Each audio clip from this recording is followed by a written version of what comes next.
call on this gentleman right here. You want to give me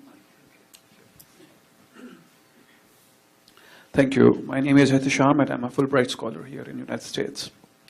Of course, I haven't read the book, but my observations are based on the presentation made by Christine.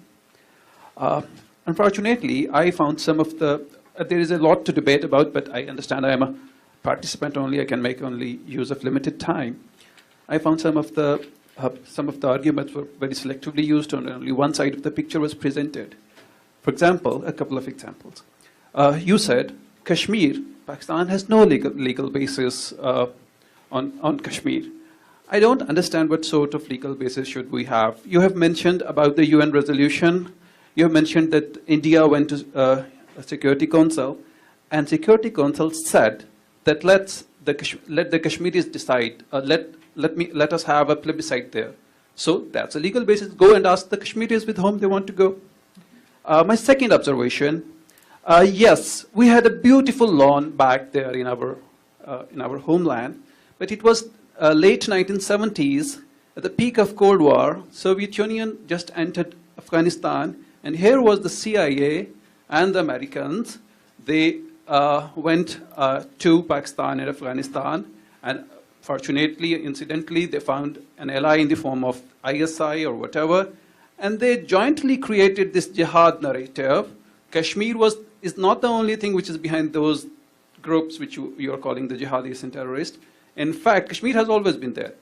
The jihadis, the rise of jihadis has been after the Soviet Union entered, and then CIA went there and worked with ISI, and the jihad narrative was brought, groups were made and fought with, and then the Soviets were pushed out. And then US left Pakistan and Afghanistan in the lurch. And Afghanistan fell into the hands of the warlords. All right, so you need to read my book, because every single thing that you just said is fictional. Let's first begin with the UN Security Council Resolution 48. Sir, have you read it? Have you read? No. Okay, so the first thing I'm going to encourage you to do is go on to the UN Security Council's website and read that fabulous resolution that every Pakistani points to, but which not a single one has read. I also then want you to take the actual version from the UN Security Council, and then I want you to compare that to the claims made by Pakistan's permanent representation to the UN. And you're going to understand your confusion, sir.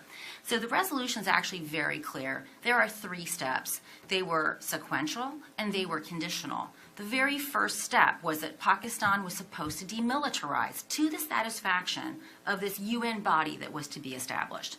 Then, conditional upon the UN being so satisfied with this demilitarization, India was also supposed to demilitarize with a presence being permitted to defend itself against Pakistani aggression.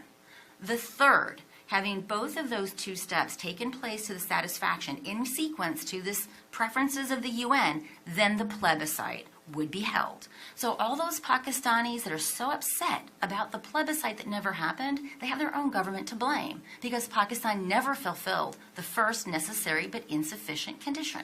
So I'm going to encourage you to actually read that before you ever make such a fool of yourself again by presenting it in public, right? So just do yourself a favor by reading the darn thing. Second, I want you to also learn a little bit about your country's Afghanistan policy. Sir, do you know that it was Zulfikar Ali Bhutto that began the ISI cell in Afghanistan?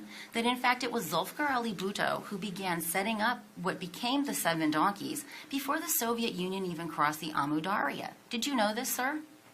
No. I want you to answer my question. Did you know this, sir? No. Okay, so this idea that somehow the United States used Pakistan in some sort of some sort of effort to dispel the Soviets is completely an incorrect reading of your own history. Zulfikar Ali Bhutto, after King Zahir Shah was ousted, and Daoud came to power and began implementing pro-Soviet policies, driving the Islamists into Iran and Pakistan respectively, Zulfikar set up an ISI cell so that he could then use those disenchanted, disenfranchised Islamists to become vectors of Pakistan's policy in Afghanistan. Did you know that we first sanctioned Pakistan in April of 1979 because of advances made in its nuclear weapons program? If we were so interested in sucking them into our evil jihad designs, we sure did make that difficult for ourselves, because when the Soviets did finally cross in, we actually had to do a bunch of maneuvering to get a waiver. And did you know that the first monies did not go into Pakistan until 1982 because of that requirement to get a waiver? So before you go and you blame the United States for using and abusing poor Pakistan, you should familiarize yourself with your own history, because in fact Pakistan had been instrumentalizing Islamists long before the Americans even knew what an Islamist was. Now, going to your next point about the Americans just leaving Pakistan high and dry. Well, this comes to, and Steve Cohen is here. I'd like to hear him talk about this. Let's talk about the Pressler Amendment. Right? The Pressler Amendment was actually designed so that Pakistan could continue proliferating while we continued arming you, right? Because we'd first sanctioned you in April '79. Everyone understood the name of this game. When we withdrew in 1990, we withdrew.